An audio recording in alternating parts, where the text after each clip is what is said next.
Welcome to Mommy's Black Book Podcast, the ultimate me time where we spill the tea. From motherhood to sexcapades and everything in between, grab the wine, Because it's girl talk time. We're your hosts. I'm Lexi, Lynn. And I'm Miss Baby May. All right, Miss May, how has your wonderful week in motherhood been? Well, it's been pretty fantastic. This weekend we celebrated with the kids at beach with a barbecue. Yes. Finished up all of our gardening for the season, so now we just have to sit back and relax the garden until it's time to harvest. So that's all. That was my week. Yeah. Well, that's pretty good. Pretty good way to celebrate Memorial Weekend. Yeah, that was nice. I had, I won't say nothing exciting happened, but we had no Memorial Day celebrations. Okay. We did nothing out of the ordinary for Memorial Day, but we had plenty of other fun. Oh yeah, festivities, huh? Yes. Oh my goodness. Had a friend over for the weekend. Well, I mean, not the whole weekend, but a snippet of it. Okay. Had to make sure the baby monitor was off for that one. Okay. Yeah, because baby monitor accidents, they're not a good thing. We forgot to check the baby monitor the other day, and I went into the room and started getting a little frisky with Joe, and then I looked up and realized the baby monitor was on, and we keep the receiver out here on the desk because he comes out and is up early, and I'm just like in the bedroom with the baby, and that way he can hear, when we wake up and he needs to come assist me with shenanigans with, him. And so I look up and I'm like, oh my god, the baby monitor is on. Okay, so now is this like a video baby monitor? No, or... thank God. Okay. No video. Thank fucking God. No. Can only imagine. Just audio.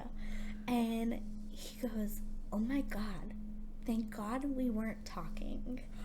And I was like, oh my god, right? Because I was just,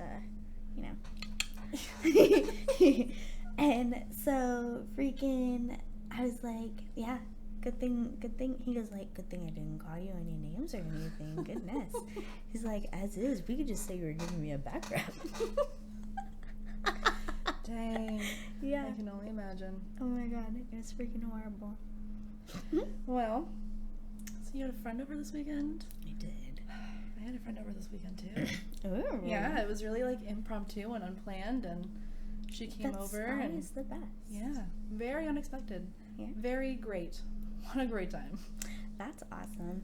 Yeah, I have a gentleman caller who's in the Navy, and so he'll pop into town while he's not out and about doing Navy man things, and I'm just like, hey, how you doing? What's the funny up? thing is that Joe introduced us. Oh, So really? okay, so he for a time there was the one operating my Tinder. So, and the gentleman callers that I have interacted with, like this one, he does not know that. But, so I used to have 2 Tinder profiles. One of them was run by me, and one of them was run by Joe. Okay. And so he would go and he would find people and be like, oh, this person seems like, you might mesh. And he'd send them over to my Snapchat so that they could actually interact with me. And then he'd just be like, oh, I sent so-and-so over to your Snap. Here's their picture, and here's what we've talked about on Tinder. And I would be like, oh, okay. And from there, I would decide whether or not I wanted to continue interacting with the person. So yeah, so that's how me and that particular individual met up, was because Joe was like, I think you'll like him, and sent him my way. It's really cool that you and your husband are like have your dynamic and stuff, because like that's really similar to my husband and I.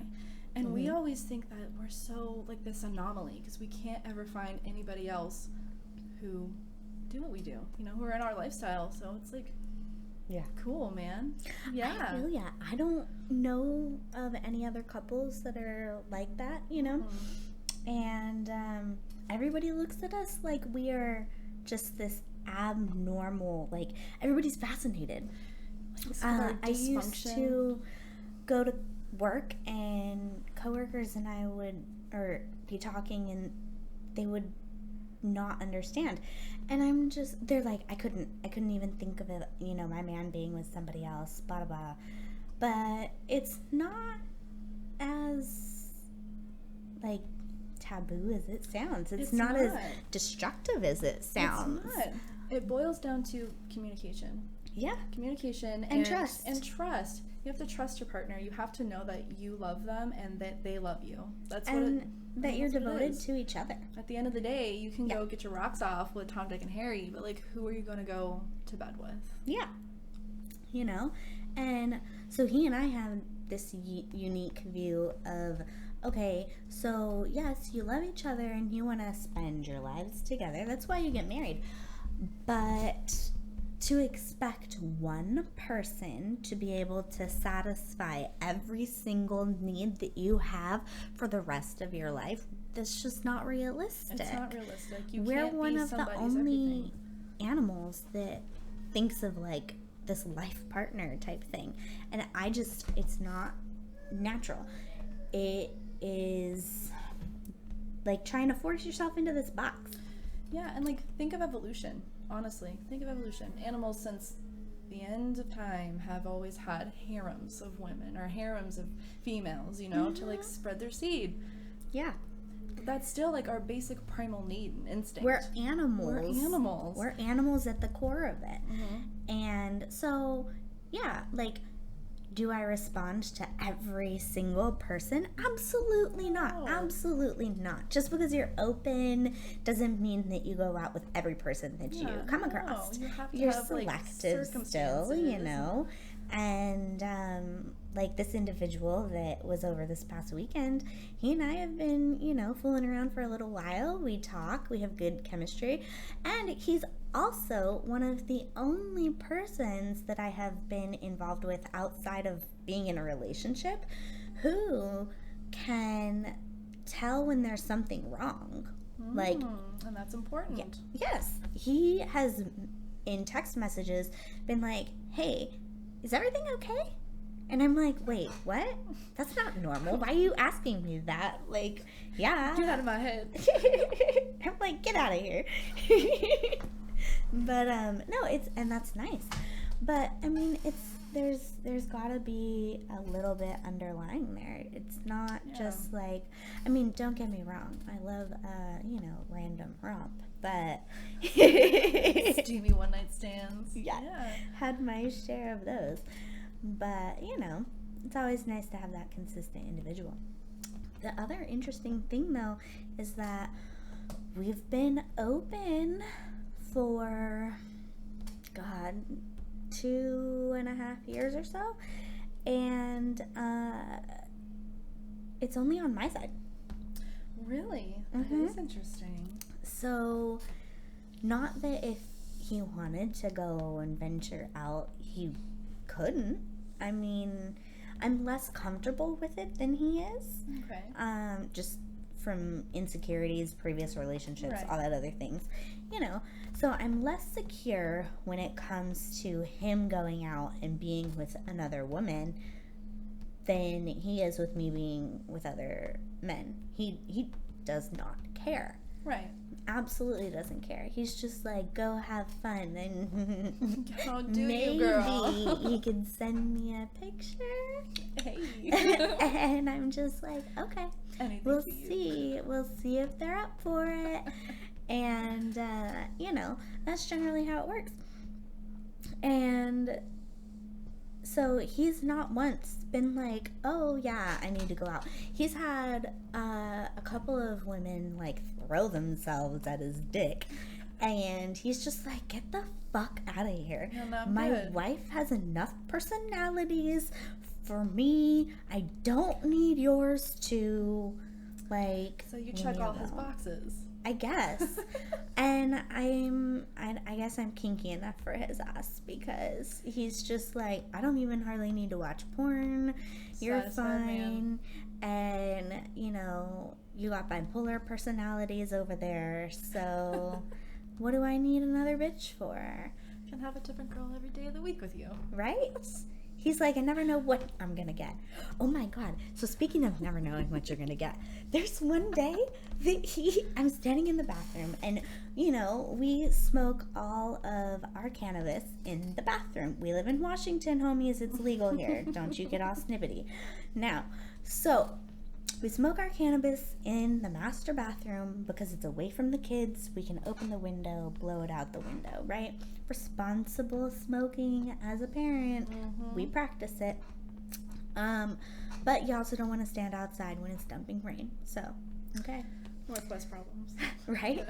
Oh my goodness. I saw this chick who apparently she was not allowed to smoke in her house, but she also lived in the Pacific Northwest where it dumps rain all the time. And so she set up a tent in her backyard. And she put a freaking, like, setup inside the tent so that she could go out into her backyard and smoke in the freaking camping tent. And I was like, oh my god, why did I not think of that when I was living down in California with my dad fighting desert winds? And he was like, you can bring your cannabis into the house because I don't want you storing it in the trunk of your car and driving around, but you're not allowed to smoke it in the house. You have to go out back. And I was like, okay, Dad, that's a fair compromise. I can do that. And so me at fucking 25 trying to sit on the back porch, huddled in a corner, battling spiders on the ground, like next to the porch rail, trying to catch the one spot the 65-mile-an-hour winds wouldn't go through. I was like, why did I not think of a camping tent? Yeah, no, dude, that's brilliant. Yeah. Absolutely brilliant. Genius. That's happening this summer. Straight up. Yeah. We gotta do it. Yo. Oh my goodness, yes. Fantastic summer adventures. Ooh, we need to put like a fire pit in the backyard. Ooh, we're going off on tangents right now. Yep. Anyway, so, where were we? What was the original premise of this story? I don't remember. It was something inappropriate. I mean, everything's inappropriate. Oh my I goodness. don't remember. Man. Darn it, I lost it. It'll come back in like 20 minutes. Seriously though. So, okay. Last episode, we were talking about virginity stories. So I had to go and ask my husband to tell me his, which he had told me it once upon a time, but he glossed over quite a few details because this story had me laughing. So I go up to him and I'm like, hey, I want you to tell me how you lost your virginity. Like, remind me. And he goes, I told you this story. And I'm like, no, I need you to retell me.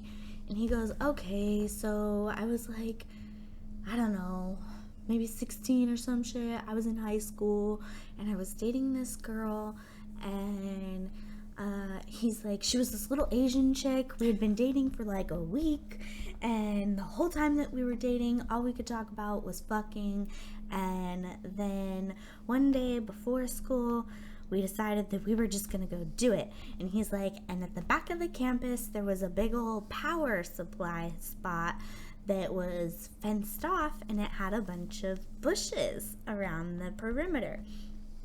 And I was like, well, we're gonna go. And so they went back there, and I guess she started sucking him off and got him hard, and then he was like 2 pumps in, and he like came, and he was all embarrassed, And he was like, God damn it. So he's like, so then I started fingering her because I didn't want to, like, not satisfy her because I didn't want to feel bad. And then all of a sudden, the electricians show up to start working on the freaking electric box. Oh my God. And we were mortified and terrified that we were going to get in trouble. So we just hid there in the bushes. And we're just freaking out. And I was like, oh my God, are you serious? He goes, yes, we're just in the bushes. We're hiding. We're freaking the F out. We missed the entire first period until finally they, like, walked away for break and we took off running and just, like, ran away in shame. No. And I was like, oh my goodness, that's freaking horrible. That's hilarious. I was, like, crying at the same time because it was so funny. Oh. I mean, I'm sure he tells the story better because it was his story. But, yeah, he almost got caught trying to bang his girlfriend in the bushes by the power supply station at the back of the campus. Yikes. Oh, my goodness. That's too The funny. embarrassing things we do as teenagers. Mm-hmm. Yes. I got a story about when I got caught. Oh, my goodness. It was with the kid that I lost my virginity with, the one I talked about last week. Mm-hmm. It was, when was it? It was the last day before sophomore year. Mm. Okay, so we got out of school early, and we were going to walk down to, like, the waterfront where everybody was hanging out, and we were like, nah, well, we're going to cut off in this here trail and go, like, you know, do our thing. So we're just walking La La Land, and we find a picnic bench, and we're like, oh, let's just do it here. So, like, we get naked, and then I'm on the bench, and I have, like, you know, my legs around his ass and everything. And then Wait, all of full a sudden, naked? Yeah, we were just letting it all hang out, free as birds. Just Oh butt my God, naked. you want more? Yeah. Butt naked in the park. Line break, ladies. Yeah. Yeah, so we're butt naked in the park on this bench. Right, and then all of a sudden we hear, oh no! And I look over, and there's this little old lady just running, like, on her lunch break out for her jog, and she sees these kids fucking on this picnic bench, and she, like, is trying she's trying so hard to, like, not look at us, right? And we freeze, deer in the headlights, like, what the fuck do we do? So, Like, we just freeze and hope to God, like, she can't see us if we don't move, right? So That's horrible. we wait for this poor old woman to run off, and then as soon as she's out of sight, we don't even get dressed. We just, like, hop off the table, grab all of our stuff. I throw my shoes on because it was, like, muddy. And I will never forget this. I was so pissed. The shoes I was wearing that day they were Chuck Taylors, but they were, like, a limited edition Nightmare Before Christmas Chuck Taylors, and they were super rad, right? And I was running. The day of the freaking Chuck Taylors being the coolest shoes you could own. But, like, I was running in them naked with my Chucks on, and then I step in this mud pile, and my shoe gets sucked off my foot. So, like, No, not the Chucks. so I had to, like, sacrifice it and jump into the bushes and, like, try to get dressed. And then, like, we didn't talk the whole walk to the mall after that. Like, You're the best stories. Holy shit. I have had some experiences. Oh, man. So, yeah, we walked to the mall in shame. But it was fun. Makes for a good story. Oh, absolutely. I got caught with the guy I lost my virginity to, too. Teenager mistakes. What not to do. Right?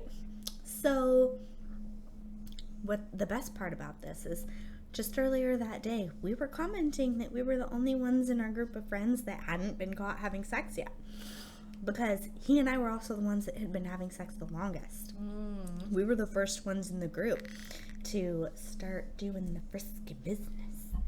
And, so, freaking, we're in his room, and his mom was Christian, so she was like, you're not supposed to have the door closed. You're not supposed to have the door closed. But the way that the house was laid out, his room was at the end of the hall, and you kind of had to go, like, to the left, or to the right, I mean, like, in an L shape a little bit to get to his doorway. And then his parents' door was immediately at the end of the hall. So they had to walk past his room to get into their room. And normally we would hear them coming. Granted, normally we didn't mess around at his house because we had to have the door open. My mom conceded to the fact that I was not going to listen to that rule. You're going to do it anyway. Yeah. And we also, at my house, I had the master bedroom with my older sister because we had more furniture to accommodate than my mom and her husband. So at my house, we would always screw around in the bathroom. Oh, okay. So we didn't do the whole naked, like fully naked thing, you know, like he'd unzip and like pants Scoot to the around side. pants around the knees kind of deal, and then, you know, like I'd be naked from the waist down or some shit. So then we'd hear my mom coming or her husband or something, and he'd get up and he'd like zip up real quick and go out and sit on my bed and close the bathroom door behind. Okay. And so then when they burst in the door and be like, what's going on in here? I don't know, she's peeing. Yeah, we're watching a movie and she's peeing. And so they never caught us. And and legitimately giving us the master bedroom was the reason they never caught us. Okay. And freaking at his house, his bed was near the door, and it also didn't used to be by the door. That's another factor that played into it. He had rearranged the furniture. So he was on the phone with a friend or something, and I was sucking his dick. Oh. And then all of a sudden, we just hear, "Excuse me?"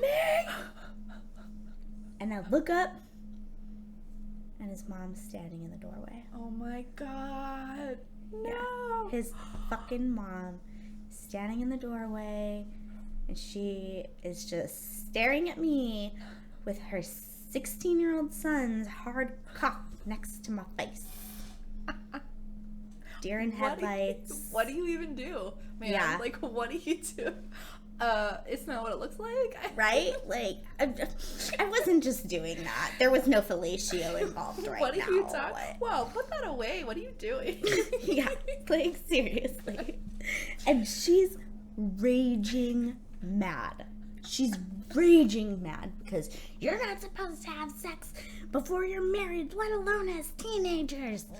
And so she goes and she storms out into the living room, and she bursts out into the garage where his dad's hangout was, and she goes, "I just got your son and his girlfriend." And his dad's attitude, of course, is like, My boy. kids will be kids, man. He's getting a BJ. Yeah. Like, straight up, that's his dad. He's like, what the fuck ever. Calm the fuck down. It's a BJ. It's gonna happen. Like, come on. But of course, I'm horrified, and I'm like, oh my God, is she gonna tell my mom when she comes to pick me up? Like, I'm gonna die. yes. So the entire rest of the night, I'm stuck because I'm not old enough to drive away yet. I don't have a car, nothing. I'm stuck Oh no. at this house waiting for the scheduled time for my mom to come and pick me up. Oh my God. And I'm just like mortified. I feel like we're days. we're sitting in his room actually watching a movie for once and not even speaking. Nope, silence. Yeah. Yep. And then so I don't remember why. He said something to me that made me like write an apology letter to his mom that was half bullshit. Because it was like, oh my goodness, I'm so sorry. It'll never happen again. And I'm like, it'll just never happen again in your fucking house. Like, that's what I'm telling you right now. Like, And she knew that. Yeah. She knew that. Oh, she's not dumb. right? She was 16 once too. Right? Come on now. Come on now. Come on now. So, yeah, it just, it was a very awkward situation. And then I didn't go over to his house for like a month after that. Oh. And I don't blame you. yeah. And That made it worse because I used to go over at least once a week. Like every single Friday I was at his house, and oh my God, his dad made steak every fucking Friday. Ooh. And I didn't like steak at the time. Especially, like, no offense to him, it wasn't the best steak. It was it was either very overcooked or undercooked. There was no good happy medium. Well, as a picky eater teenager, I was like, I'm not gonna eat this, but I don't want to offend him, so I would like pick at it a little bit. But they had this like schnauzer that was named Lola, okay? And Lola loved when I came over for Friday night steak night, because when I had finally finished picking around and a suitable amount of time had passed, my boyfriend would open the fucking window, throw the steak out the window so that it would look as if my plate had been cleared. And then later, after I had gone home, he would go and let the dog into the side yard to eat my fucking steak. I don't care what anybody says. That's love. That's love right there. That's sweet. It was the best. It was freaking hilarious. But yeah, that's the only time that I've legitimately been caught. Same. The others are just like embarrassing moments. Have you ever been walked in on by your kids?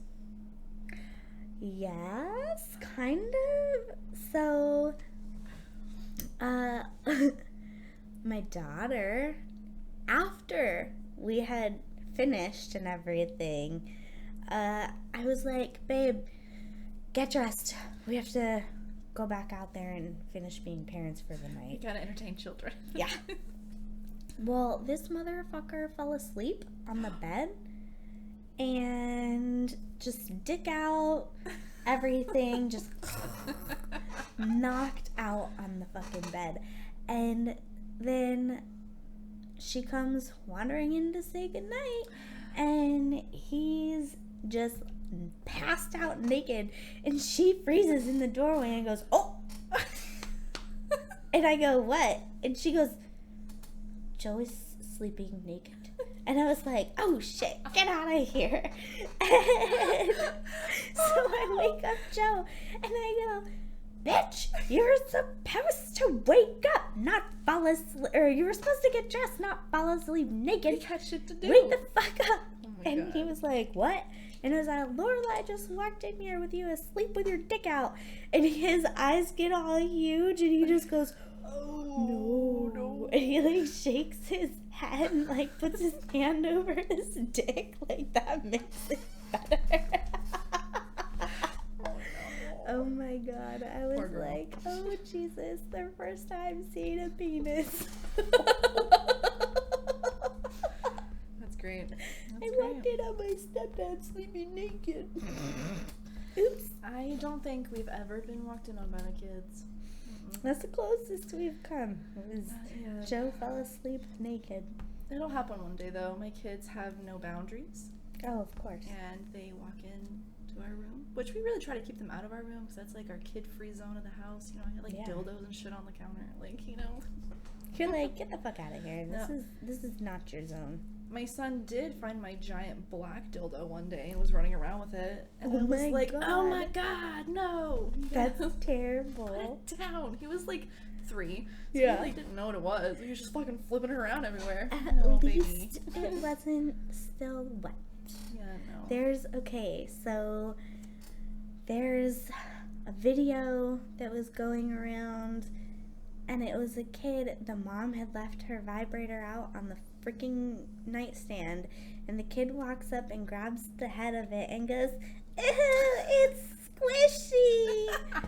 Oh God. Ew. Horrible. That's horrifying. Yeah, no. I did have one time where I left my suction cup dildo on the side of the shower. No. So I hadn't even used it in the shower. I had cleaned it off we had been playing with it and then gone to take a shower. And so I brought it with me into the shower to wash it off. Right. And when we were done washing it off, I slapped it onto the wall to just store it there for a minute while we finished showering. Well, then I forgot about it. Thank God I was the one who found it 24 hours later, because we closed the curtain so that the curtain would dry, you know. And yeah, so the next day I come home from the gym and go, and there's just this pink dildo suction cupped to the fucking shower wall. Oh, shit. Just eye level. Yikes. Yikes. Oh my goodness. Adventures. Yep. I had an instance in a bar in Seattle. Mm-hmm. So the individual that introduced myself and Joe, interestingly enough, lives in Seattle now. Okay. We all originally lived in California, down in the same town in California. So coincidentally, 3 people out of this circle of individuals that all ran together moved up to the same area of the Pacific Northwest at different intervals and found out about it at different times. Oh, so it was like completely not related. Completely unrelated, did not have any correlation at all. But, you know, my husband and I moved up here, and then a few months later we found out that the individual that introduced us had moved to Seattle. Okay. And I was like, well, that's interesting. And I just kind of was like, I'm going to leave that alone. Mm-hmm, you know, mm-hmm. I'm going to leave that there. And, well, then my sister and I went to a concert in Seattle, and I'm fucking hammered at this concert. Smashed, because she and I had pre-gamed, because we knew the venue, because we had been there previously, and so we knew that if you wanted to drink liquor, you had to stay in the back section next to the bar. You could only bring beer up towards the stage. And I was like, fuck that shit. I ain't a pussy. I drink tequila. What the fuck we talking about? So we pre-gamed in the line out in front of the show. We did the fucking high school shit where we filled our fucking Gatorade bottles up with fucking liquor. So I have my margarita. She's got her screwdriver. We're drinking them out of fucking, our lemonade and orange juice bottles. And so by the time we get into the venue, we're already drunk. And then we get another drink while we're in there. So I'm smashed. And my drunk brain goes, hey, let's see what he's up to. Oh my God. So I'm in town. Right? I'm drunk. I'm in this concert. And I'm just messaging this fool with like half a battery left. And that comes important in the story later. Oh my God. So I've got like half a battery. I'm texting him. And he's like, what are you doing in town? And I'm like, I'm at this show. And he goes, oh shit. I work at a bar a mile down the road. I run the kitchen. And I was like, well, that's dope. And he goes, you should come and see me. And I look at my phone and I go, you got chicken at this bar? Oh my God. And he goes, what? And I go, do you have chicken at your bar? And he goes, yes, we have chicken. And I respond, I'll fucking be there. So, dweeb. I know, right? I was like, I don't give 2 shits about anything right now except some fucking fried chicken because I'm drunk. You have some chicken nugs up there? So then fucking we show up to this bar. It's the first time I've seen him in a couple of years. And so he runs up and he's like, hey, and he like practically knocks me over when he like runs up and gives me this huge hug. And we go out to the alley. We leave my poor sister drunk and alone in the fucking bar. I asked her, I was like, do you care if I go out and, like, smoke with him real quick? And she's like, no, it's fine. He brought us shots, so, you know, he gave me a free shot of tequila. Okay. She and I both. And then we freaking run off to go and smoke and catch up in the alley next to the bar. And one thing leads to another, and we start making out. And this is like, my husband and I have just started exploring the openness thing. Oh, okay. And he doesn't know that. The guy that I'm with doesn't know that. Oh, he has no clue. Okay. So he and I start making out in the alley and everything, and then he's like feeling me up, and he's like, so how's life with Joe? And I was like, it's good, awkward conversation, because it's the first time that we have seen each other since Joe and I started dating. And he's like, you used to live with he used to live with me, I introduced you, and now you're married to him. This is a little bit weird. So he's just like, fishing. How's it going? And I was just like, it's good. Well then, so things are getting heated out in the alleyway, and he's like, I think we should move this to the bathroom. And by all means. I go, all right, let's go. And this bar, the bathrooms were like individual. There was 5 of them, and each room had a toilet and a sink, and then it had like full-on bolting doors, vacant, occupied, And so we're waiting in line, and then we fucking bolt into this bathroom as it opens. We're getting in there, we start fucking, and then he can't, like, finish. And so he's like, fuck, I gotta go. So he's supposed to be on his break, Right. So he's like, I gotta go. And so I'm like, no worries, whatever. And then he goes back to his work, and I go back to the table, and then food comes, and I'm eating. Then I go back to the bathroom to wash my hands and realize that I have red lipstick smeared all the fuck over my face. Just everywhere. And I was like, oh my God. Which means, of course, he did too.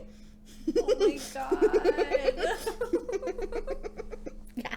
And so I go back out to the table, and I look at my sister, and I go, bitch! Why didn't you tell you? Your sister saw you? Yeah. I was like, we just sat here and ate, and you could have told me that I had fucking lipstick smeared all over my face like a fucking hoe that just gave a BJ, okay? And she was like, I don't know, I figured you knew. I was like, what the fuck made you think I was gonna walk out of the bathroom knowing that my face looked like this? Damn. What are sisters for, right? I was like, you bitch. Wow. That's just karma for leaving her drunk and alone. Right? I At the mean, fucking table. Right. Yeah. And then, so I go back to the table, and I am a little bit freaking out, because while we're in an open relationship, I'm sitting there and I'm like, this is different. This is weird. I was like, this is not just some casual person that I met. I was like, this is a person that I have history with. It's someone that I've known since, we were fucking kids, essentially. Like, I don't know if this was allowed. Right. So. What were the boundaries? Yeah. I was like, I don't know if this was okay. But fucking, so I messaged my husband, and I'm like, so, this just happened. Yeah. And then my phone died. While I'm sitting in a bar in Seattle, too drunk to drive home. After dropping a bomb. Yep. On your hubby. Yep. And I was like, shit. So then I was like, we gotta go. I gotta go home. Yeah. I was like, I gotta go home. I gotta make sure I'm still married. And Take it. Things went well though. Yeah. We're still here. Yeah. He was like, man, whatever. Shit happens. Whatever. He didn't care. He is oddly secure in our relationship. I mean, I don't know if it's odd considering the circumstances of our relationship, but yeah, there's absolutely no, like, fear in his soul that I would go anywhere. That's good to have, though. Yeah. Absolutely. It is. It's good to have. I feel fortunate enough to also feel that with my husband. I didn't think that was possible. I've been through a lot of shit. Oh, I feel ya. A lot of shitty people, a lot of shitty situations. And like when I met him, I was like at my lowest low, and I was like, I hate people. I'm never gonna find anybody ever. Fuck everybody. Yes. And then all of a sudden, here's this like magical person that just dropped into my life. It's like, oh well, all right, you're not so bad. Joe and I both were in pretty shitty places when we started dating. Both of us were pretty low, pretty shit people at the time. Yeah. We definitely helped each other out. But, you know, I wouldn't change any of it. Not for the world. It's crazy business, but my crazy business. We're one of a kind. Exactly. You know? Yeah. It feels good though, right? Like, Yes. Yeah. It is good. I like that I can let my freak flag fly. Oh my god! Speaking of which, okay, wrapping around to the story I forgot earlier. You knew it would come back to me. Never knowing what to expect from me. So, okay, so we're sitting in the bathroom. Joe's showering. I'm smoking. And he steps out of the shower. He's drying off. He's all naked and moist. Ooh, steamy. Yeah. And I just look over at him and I lean down and I stick my tongue out and I go on his penis and just flick it real quick, a couple times with my tongue. Okay. And all right. then just stand up and go about my business walk like away. nothing fucking happened. And left him sitting there going, I feel violated. What was that? That's cute. Yeah, he never knows. He never knows what's gonna happen with me. Keep it spicy. Yep, it's important. Thank you for joining us tonight. That is all we have for this episode. If you're enjoying it, please like and subscribe. And please share your stories. We want to know everything. Yes, tell us your embarrassing moments. Did you get caught getting the naughty on? We need to hear it. Follow us on Facebook and Instagram at Mommy's Black Book Podcast. Thank you and join us next time. Send your stories to Mommy's Black Book Podcast at gmail.com.